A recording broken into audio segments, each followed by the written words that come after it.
Est-ce qu'on peut aller plus profondément dans ce principe de l'éducation par la Kabbale? Le premier principe, la personne est incapable de s'éduquer elle-même et aucun éducateur ne peut élever la personne sans un groupe. Lorsque la personne ou dans lequel est la personne et qu'il y a un guide et qu'ils doivent interagir par rapport aux autres, par rapport à cette force positive et la force négative. Et déjà, c'est ce qu'on appelle l'ego. Donc, la force positive, comment est-ce qu'on l'attire?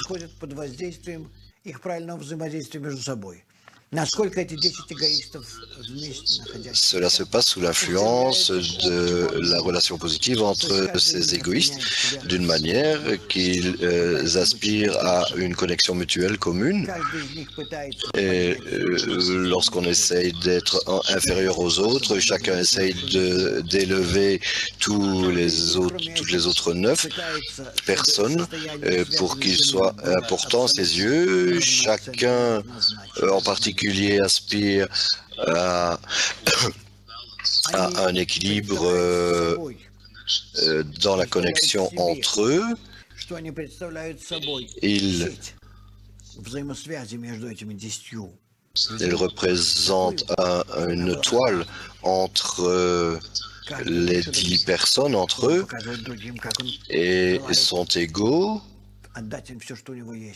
s'égalisent pour que chacun, dans cette connexion, cette toile, chacun doit vraiment être égal à l'autre, désirant créer cette correcte interconnexion entre eux. Ils ont cette force mutuelle, positive et négative entre eux, et lorsqu'ils sont capables de cultiver tous ces entremêler cette toile, les relations entre eux, et ils montent, ils descendent, et alors ils ont toutes sortes de problèmes là par rapport à l'autre, les autres, par rapport aux autres, mais la lumière agit sur eux et les influence, parce qu'ils aspirent vers elle, et ce qui se passe, cette lumière qui se révèle en eux, et ainsi ils attirent la force, ils amènent la force négative, mais ensemble ils reçoivent une force positive.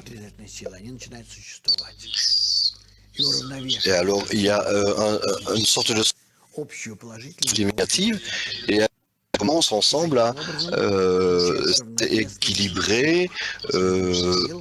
Et ce que tu obtiens, c'est un système équilibré par 2 forces appelées l'âme.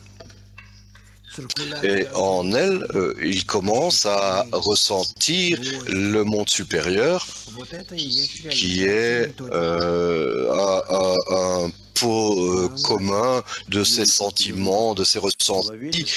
Ça, c'est la réalisation de la correction.